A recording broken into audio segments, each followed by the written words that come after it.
নমস্কার সম্মানিত দর্শকবিন্দু। তো ইতিমধ্যেই বাংলা আবাস যোজনার টাকা ঢুকতে শুরু করেছে। রাজ্যের ঐতিহাসিক বড় পদক্ষেপ, 12 লক্ষ পরিবার পাবে পাকা ঘর। পশ্চিমবঙ্গে মানুষের জন্য একটি ঐতিহাসিক মুহূর্ত ঘটেছে, কারণ বাংলার বাড়ি তথা পশ্চিমবঙ্গ আবাস যোজনার টাকা অবশ্যই রাজ্যের বিভিন্ন জেলায় পৌঁছেছে। অর্থাৎ রাজ্যের অর্থ দপ্তর রাজ্যের 12 লক্ষ পরিবার বা প্রায় 50 লক্ষ মানুষের জন্য এই প্রকল্পের টাকা জেলায় জেলায় পাঠিয়ে দিয়েছে, যা একটি বৃহৎ পদক্ষেপ হিসেবে গণ্য করা হচ্ছে। এই ঘটনায় গুরুত্ব দুটি প্রধান কারণ হচ্ছে, প্রথমত রাজ্যের 12 লক্ষ পরিবার তথা প্রায় 50 লক্ষ মানুষের ভবিষ্যৎ এই প্রকল্পের সঙ্গে জড়িত। এই 12 লক্ষ পরিবার তারা দীর্ঘদিন ধরে আকাশের নিচে ছাদহীন অবস্থায় জীবনযাপন করছে।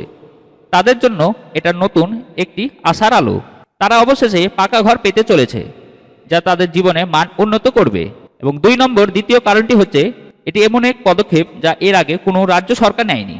প্রধানমন্ত্রী আবাস যোজনার আওতায় কেন্দ্র 60% অর্থ দেয় এবং রাজ্য সরকার 40% অর্থ দেয়। তবে 2022 সালের পর থেকে কেন্দ্রে পশ্চিমবঙ্গের জন্য আবাস যোজনা বরাদ্দ টাকা বন্ধ করে দেয়।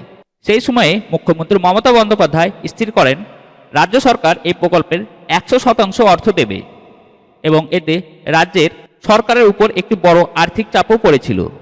আগে হিসাব অনুযায়ী 11,32,000 পরিবারকে এই প্রকল্পের আওতায় অর্থ দেওয়া হতো। তবে আবেদনকারীদের সংখ্যা এত বেশি ছিল যে মুখ্যমন্ত্রী মমতা বন্দ্যোপাধ্যায় এই সংখ্যাটি বাড়িয়ে প্রায় 12 লক্ষ পরিবার করেছেন। অর্থ দপ্তর সূত্রে জানা যাচ্ছে, রাজ্যের জেলাগুলিতে এই টাকা পাঠানো হয়েছে এবং এখন মুখ্যমন্ত্রী তারিখ ঠিক করবেন যখন আনুষ্ঠানিকভাবে এই প্রকল্পে টাকা বিতরণ প্রক্রিয়া শুরু হবে। রাজ্যের প্রশাসন সূত্রে বলা হচ্ছে, 17 ডিসেম্বর মুখ্যমন্ত্রী মমতা বন্দ্যোপাধ্যায় নবান্ন সভাঘর থেকে বোতাম টিপে বাংলা বাড়ি প্রকল্পের টাকা উপভোক্তাদের জন্য পাঠিয়েছেন। ইতিমধ্যে নবান্ন থেকে প্রত্যেকটি জেলাকে বাংলা বাড়ির প্রকল্পের টাকা পাঠিয়ে দেওয়া হয়েছে। প্রত্যেকটি জেলা সেই টাকা প্রত্যেকটি বিডিও অফিসে পাঠিয়ে দিয়েছে। এবার মুখ্যমন্ত্রী বোতাম টিপে টাকা পাঠালেই উপভোক্তাদের অ্যাকাউন্টে সেই টাকা সরাসরি পৌঁছে যাবে। এবার রাজ্য সরকার পুরো টাকা দিচ্ছে, ফলে প্রকল্পের নামকরণ করা হয়েছে বাংলা বাড়ি। আগে যেখানে প্রধানমন্ত্রী আবাস যোজনার আওতায় কেন্দ্র অর্থ লোগো লাগানো হতো, এবার সেই লোগো পরিবর্তন হয়ে রাজ্যের নাম ও রাজ্যের কোষাগারের অর্থ দিয়ে বাড়ি নির্মাণের কাজ চলছে। তবে এত বড় পরিমাণ অর্থের সুষ্ঠু বিতরণ এবং সঠিকভাবে উপভোক্তাদের মধ্যে তা পৌঁছানো একটি বড় চ্যালেঞ্জ হয়ে দাঁড়িয়েছে রাজ্য সরকারের জন্য।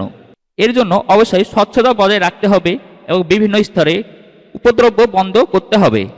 এই বিষয়ে যথাযথ নজরদারি ও কর্তৃপক্ষের পক্ষ থেকে কড়া পদক্ষেপ নেওয়া জরুরি। এটি একটি ঐতিহাসিক পদক্ষেপ যা রাজ্যের অঙ্গীকারের প্রতীক হিসাবে পরিগণিত হবে। বাংলা বাড়ি প্রকল্পের মাধ্যমে রাজ্য সরকার প্রমাণ করল উন্নয়ন এবং মানুষের কল্যাণের জন্য সরকার কতটা সচেতন এবং দায়বদ্ধ। এ থেকেই বোঝা যায় রাজ্য সরকার রাজ্যের নাগরিকদের উন্নতির জন্য একের পর এক পদক্ষেপ নিতে প্রস্তুত আছেন। তো আজকের এই ভিডিওটিতে এইটুকু ইনফরমেশন দেওয়া ছিল। ভিডিওটি দেখে যদি একটু ভালো লাগে ভিডিওটিতে লাইক করবেন ও চ্যানেলটি অতি অবশ্যই সাবস্ক্রাইব করবেন। আজ তাহলে এই পর্যন্ত, আবার দেখা হবে নতুন কোনো টপিক নিয়ে পরের ভিডিওটিতে। ততক্ষণেই আপনারা সকলে সুস্থ থাকবেন ও ভালো থাকবেন। ভিডিওটি প্রথম থেকে লাস্ট পর্যন্ত দেখার জন্য অসংখ্য ধন্যবাদ।